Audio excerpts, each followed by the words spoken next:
Chapter 67. Conclusion. On the 6th of the following month the king, in compliance with a promise he had made the cardinal to return to La Rochelle, left his capital still in amazement at the news which began to spread itself of Buckingham's assassination. Although warned that the man she had loved so much was in great danger, the queen, when his death was announced to her, would not believe the fact, and even imprudently exclaimed, "It is false. He has just written to me." But the next day she was obliged to believe this fatal intelligence. Laporte, detained in England, as everyone else had been, by the orders of Charles I, arrived, and was the bearer of the duke's dying gift to the queen. The joy of the king was lively. He did not even give himself the trouble to dissemble, and displayed it with affectation before the queen. Louis XIII, like every weak mind, was wanting in generosity. But the king soon again became dull and indisposed. His brow was not one of those that long remain clear. He felt that in returning to camp he should re-enter slavery. Nevertheless, he did return. The cardinal was for him the fascinating serpent, and himself the bird which flies from branch to branch without power to escape. The return to La Rochelle, therefore, was profoundly dull. Our four friends in particular astonished their comrades. They travelled together, side by side, with sad eyes and heads lowered. Athos alone from time to time raised his expansive brow. A flash kindled in his eyes, and a bitter smile passed over his lips. Then, like his comrades, he sank again into reverie. As soon as the escort arrived in a city, when they had conducted the king to his quarters, the four friends either retired to their own or to some secluded cabaret, where they neither drank nor played. They only conversed in a low voice, looking around attentively to see that no one overheard them. One day, when the king had halted to fly the magpie, and the four friends, according to their custom, instead of following the sport, had stopped at a cabaret on the high road, a man coming from La Rochelle on horseback pulled up at the door to drink a glass of wine, and darted a searching glance into the room where the four Musketeers were sitting. "Hullo, Monsieur d'Artagnan," said he. "Is not that you whom I see yonder?" D'Artagnan raised his head and uttered a cry of joy. It was the man he called his phantom. It was his stranger of Meung, of the Rue des Fossoyeurs, and of Arras. D'Artagnan drew his sword and sprang toward the door. But this time, instead of avoiding him, the stranger jumped from his horse and advanced to meet D'Artagnan. "Ah, monsieur," said the young man, "I meet you, then, at last. This time you shall not escape me." "Neither is it my intention, monsieur, for this time I was seeking you. In the name of the king, I arrest you." "How? What do you say?" cried D'Artagnan. "I say that you must surrender your sword to me, monsieur, and that without resistance. This concerns your head, I warn you." "Who are you, then?" demanded D'Artagnan, lowering the point of his sword, but without yet surrendering it. "I am the Chevalier de Rochefort," answered the other, "the equerry of Monsieur le Cardinal Richelieu, and I have orders to conduct you to his Eminence." "We are returning to his Eminence, Monsieur the Chevalier," said Athos, advancing, "and you will please to accept the word of Monsieur d'Artagnan that he will go straight to La Rochelle." "I must place him in the hands of guards who will take him into camp." "We will be his guards, monsieur, upon our word as gentlemen. But likewise, upon our word as gentlemen," added Athos, knitting his brow, "Monsieur d'Artagnan shall not leave us." The Chevalier de Rochefort cast a glance backward, and saw that Porthos and Aramis had placed themselves between him and the gate. He understood that he was completely at the mercy of these four men. "Gentlemen," said he, "if Monsieur d'Artagnan will surrender his sword to me and join his word to yours, I shall be satisfied with your promise to convey Monsieur d'Artagnan to the quarters of Monseigneur the Cardinal." "You have my word, monsieur, and here is my sword." "This suits me the better," said Rochefort, as I wish to continue my journey." "If it is for the purpose of rejoining Milady," said Athos coolly, "it is useless. You will not find her." "What has become of her, then?" asked Rochefort eagerly. "Return to camp, and you shall know."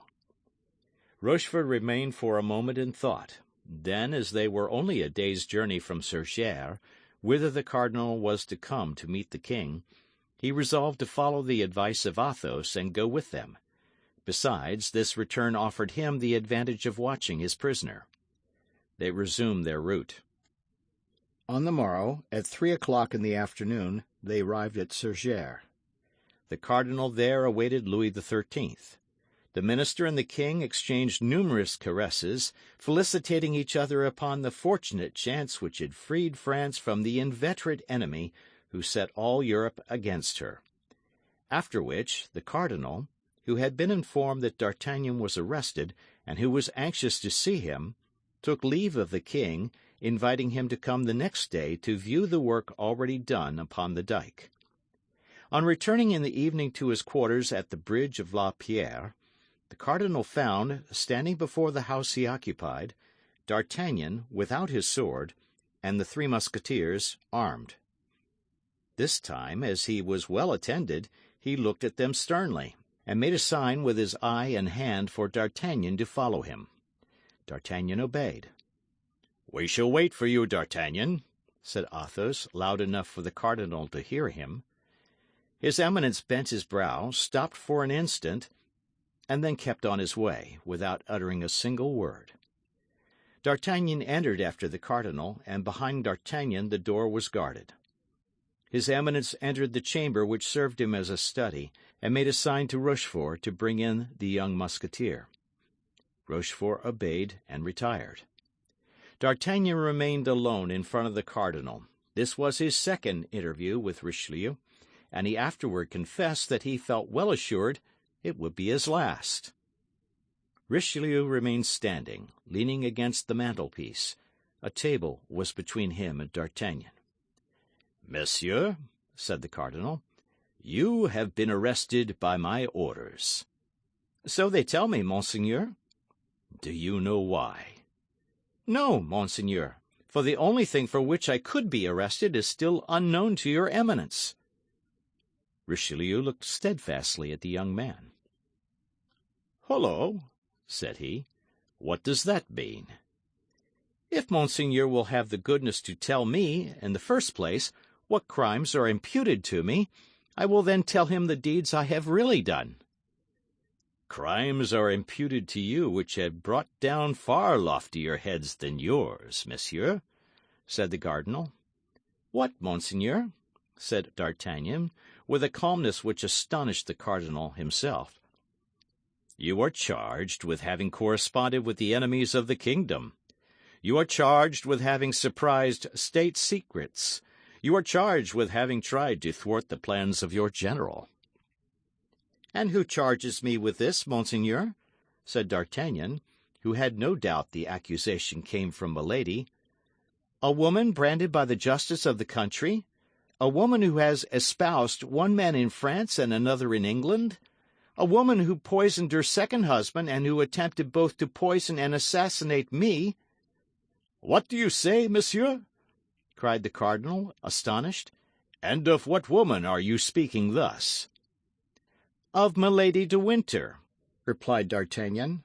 "Yes, of Milady de Winter, of whose crimes your Eminence is doubtless ignorant, since you have honoured her with your confidence."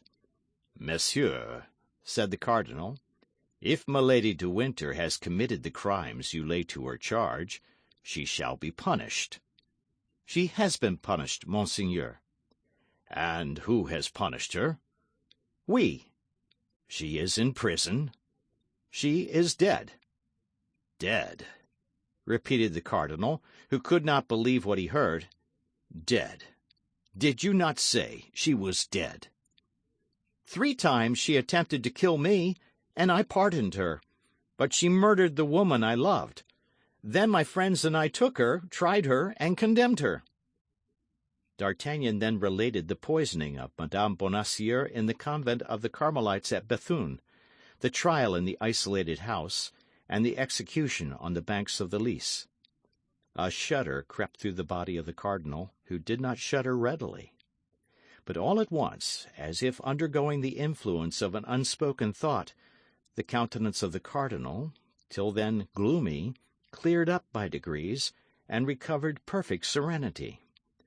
"So," said the cardinal, in a tone that contrasted strongly with the severity of his words, "you have constituted yourselves judges, without remembering that they who punish without license to punish are assassins?" "Monseigneur, I swear to you that I never for an instant had the intention of defending my head against you.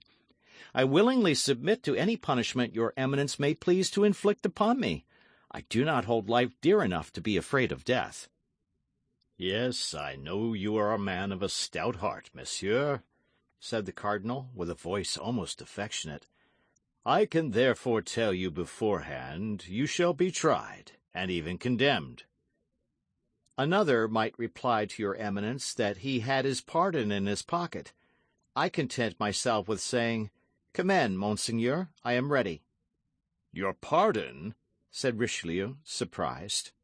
"Yes, Monseigneur," said D'Artagnan. "And signed by whom? By the king?" And the cardinal pronounced these words with a singular expression of contempt. "No, by your Eminence." "By me? You are insane, monsieur." "Monseigneur will doubtless recognize his own handwriting." And D'Artagnan presented to the cardinal the precious piece of paper which Athos had forced from Milady, and which he had given to D'Artagnan to serve him as a safeguard.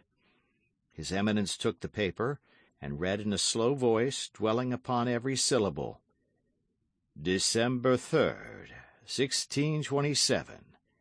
It is, by my order, and for the good of the state, that the bearer of this has done what he has done. Richelieu." The cardinal, after having read these 2 lines, sank into a profound reverie, but he did not return the paper to D'Artagnan. "He is meditating by what sort of punishment he shall cause me to die," said the Gascon to himself. "Well, my faith, he shall see how a gentleman can die." The young Musketeer was in excellent disposition to die heroically. Richelieu still continued thinking, rolling and unrolling the paper in his hands. At length he raised his head, fixed his eagle look upon that loyal, open, and intelligent countenance, read upon that face, furrowed with tears, all the sufferings its possessor had endured in the course of a month, and reflected for the 3rd or 4th time how much there was in that youth of 21 years before him, and what resources his activity, his courage, and his shrewdness might offer to a good master. On the other side, the crimes, the power, and the infernal genius of Milady had more than once terrified him. He felt something like a secret joy at being forever relieved of this dangerous accomplice. Richelieu slowly tore the paper, which D'Artagnan had generously relinquished. "I am lost," said D'Artagnan to himself, and he bowed profoundly before the cardinal, like a man who says, "Lord, thy will be done." The cardinal approached the table, and without sitting down, wrote a few lines upon a parchment of which 2/3 were already filled, and affixed his seal. "That is my condemnation," thought D'Artagnan. "He will spare me the ennui of the Bastille, or the tediousness of a trial. That's very kind of him." "Here, monsieur," said the cardinal to the young man, "I have taken from you one carte blanche to give you another. The name is wanting in this commission. You can write it yourself." D'Artagnan took the paper hesitatingly and cast his eyes over it. It was the lieutenant's commission in the Musketeers. D'Artagnan fell at the feet of the cardinal. "Monseigneur," said he, "my life is yours. Henceforth dispose of it. But this favour which you bestow upon me, I do not merit. I have 3 friends who are more meritorious and more worthy." "You are a brave youth, D'Artagnan," interrupted the cardinal, tapping him familiarly on the shoulder, charmed at having vanquished this rebellious nature. "Do with this commission what you will. Only remember, though the name be blank, it is to you I give it." "I shall never forget it," replied D'Artagnan. "Your Eminence may be certain of that." The cardinal turned and said in a loud voice, "Rochefort!" The chevalier, who no doubt was near the door, entered immediately. "Rochefort," said the cardinal, "you see Monsieur d'Artagnan. I receive him among the number of my friends. Greet each other, then, and be wise if you wish to preserve your heads." Rochefort and D'Artagnan coolly greeted each other with their lips, but the cardinal was there, observing them with his vigilant eye.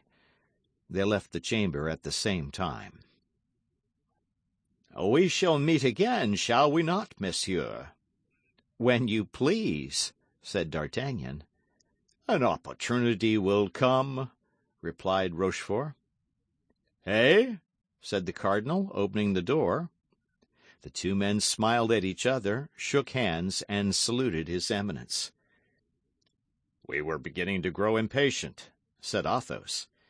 "Here I am, my friends," replied D'Artagnan, "not only free, but in favour." "Tell us about it." "This evening. But for the moment, let us separate." Accordingly, that same evening, D'Artagnan repaired to the quarters of Athos, whom he found in a fair way to empty a bottle of Spanish wine, an occupation which he religiously accomplished every night. D'Artagnan related what had taken place between the cardinal and himself, and, drawing the commission from his pocket, said, "Here, my dear Athos, this naturally belongs to you." Athos smiled with one of his sweet and expressive smiles. "Friend," said he, "for Athos this is too much. For the Comte de la Fère it is too little. Keep the commission, it is yours. Alas, you have purchased it dearly enough." D'Artagnan left Athos's chamber and went to that of Porthos. He found him clothed in a magnificent dress covered with splendid embroidery, admiring himself before a glass. "Ah, ah! Is that you, dear friend?" exclaimed Porthos. "How do you think these garments fit me?" "Wonderfully," said D'Artagnan, "but I come to offer you a dress which will become you still better." "What?" asked Porthos. "That of a lieutenant of Musketeers." D'Artagnan related to Porthos the substance of his interview with the cardinal, and said, taking the commission from his pocket, "Here, my friend, write your name upon it and become my chief." Porthos cast his eyes over the commission and returned it to D'Artagnan, to the great astonishment of the young man. "Yes," said he, "yes, that would flatter me very much, but I should not have time enough to enjoy the distinction. During our expedition to Bethune, the husband of my duchess died. So, my dear, the coffer of the defunct holding out its arms to me, I shall marry the widow. Look here, I was trying on my wedding suit. Keep the lieutenancy, my dear, keep it." The young man then entered the apartment of Aramis. He found him kneeling before a prie-dieu, with his head leaning on an open prayer book. He described to him his interview with the cardinal, and said, for the third time, drawing his commission from his pocket, "You, our friend, our intelligence, our invisible protector, accept this commission. You have merited it more than any of us by your wisdom and your counsels, always followed by such happy results." "Alas, dear friend," said Aramis, "our light adventures have disgusted me with military life. This time my determination is irrevocably taken. After the siege, I shall enter the house of the Lazarists. Keep the commission, D'Artagnan. The profession of arms suits you. You will be a brave and adventurous captain." D'Artagnan, his eye moist with gratitude, though beaming with joy, went back to Athos, whom he found still at table, contemplating the charms of his last glass of Malaga by the light of his lamp. "Well," said he, "they likewise have refused me." That, dear friend, is because nobody is more worthy than yourself. He took a quill, wrote the name of D'Artagnan in the commission, and returned it to him. I shall then have no more friends, said the young man. Alas, nothing but bitter recollections. And he let his head sink upon his hands, while 2 large tears rolled down his cheeks. You are young, replied Athos, and your bitter recollections have time to change themselves into sweet remembrances.